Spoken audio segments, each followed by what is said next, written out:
ces rêves-là? Qui t'a donné ces rêves-là? Est-ce que Dieu ou une personne? Si c'est une personne qui t'a fait voir ces choses, là je peux te dire que ça ne va jamais se réaliser. Mais si c'est Dieu qui t'a montré, peu importe le jour, peu importe les années, mais un jour, comme quelqu'un pouvait dire, un jour il fera jour. Alléluia. Quel que soit ce qu'ils ont fait contre la vie de Joseph, dans ce premier temps, ils ont jeté l'enfant dans un puits.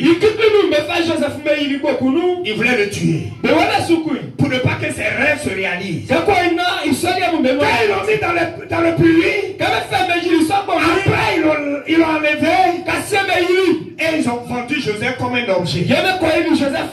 Tout ça pour ne pas que ses rêves se réalisent.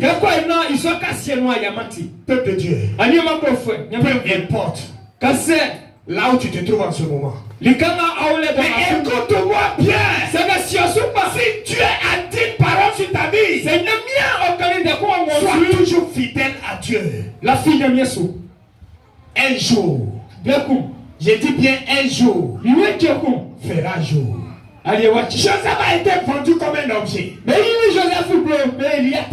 Joseph arrivé en Égypte, ceux qui l'ont acheté, ils sont allés aussi le vendre à un général de l'armée. Alléluia. Amen. Joseph est devenu comme esclave dans la maison aussi de Potiphar, le général de l'armée. Alléluia. Amen. Pourtant, les deux sons disaient à Joseph que toi, tu seras très élevé. Quelqu'un t'a dit tu seras élevé, c'est toi qui es devenu devant. Alors je vais profiter par cette parole pour dire à quelqu'un, c'est pas parce que Dieu t'a dit, c'est pas parce que Dieu t'a dit, mon fils, ma vie, je vais te bénir, tu seras un grand homme, tu seras une grande dame qui n'aura pas des événements terribles dans ta vie. Au contraire, à cause de ton étoile, ta vie sera secouée. Ta vie sera persécutée à cause de ton étoile. Je profite pour dire encore à quelqu'un, à cause de la taille de ton étoile, ta persécution sera aussi comme la taille de ton étoile. Si la taille de ton étoile est grande, la persécution sera grande. Les temps difficiles seront grands. Les temps de douleur seront grands. Alléluia. Amen. Alléluia. Amen. Joseph est arrivé dans la maison de Potiphar. Le diable voyant ça, il voulait finir avec Joseph en même temps. Il voulait mettre fin à son avenir. Et le diable va passer par la femme de Potiphar. Et la femme de Potiphar voulait avoir des rapports. Elle voulait avoir des rapports sexuels avec Potiphar. Alléluia. Amen. Et si Joseph tombait dans cette tentation, ce que Dieu avait dit sur sa vie s'arrêtait là.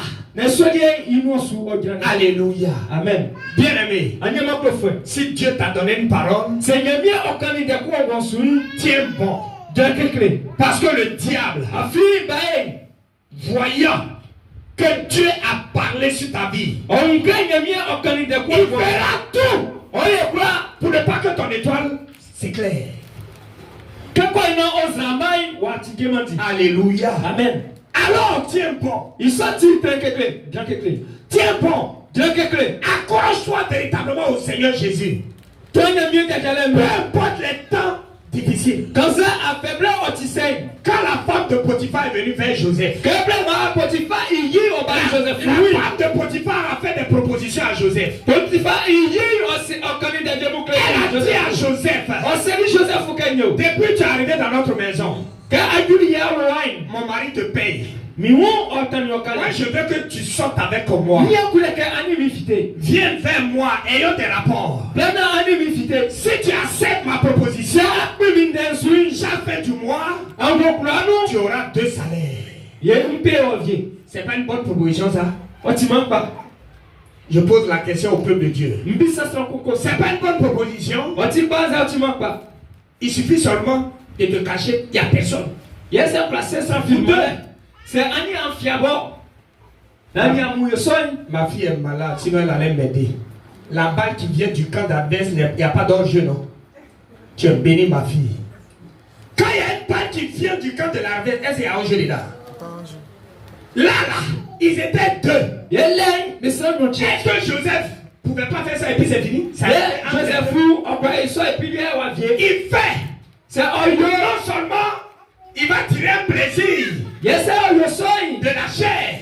Et chaque fin du mois, il aura encore un autre salaire de la part de la femme de Potiphar. C'est-à-dire chaque fin du mois. Non seulement chaque soir, peut-être chaque midi ou bien c'est pas. Il va tirer plaisir de la chair. Et chaque fin du mois, il a 2 salaires.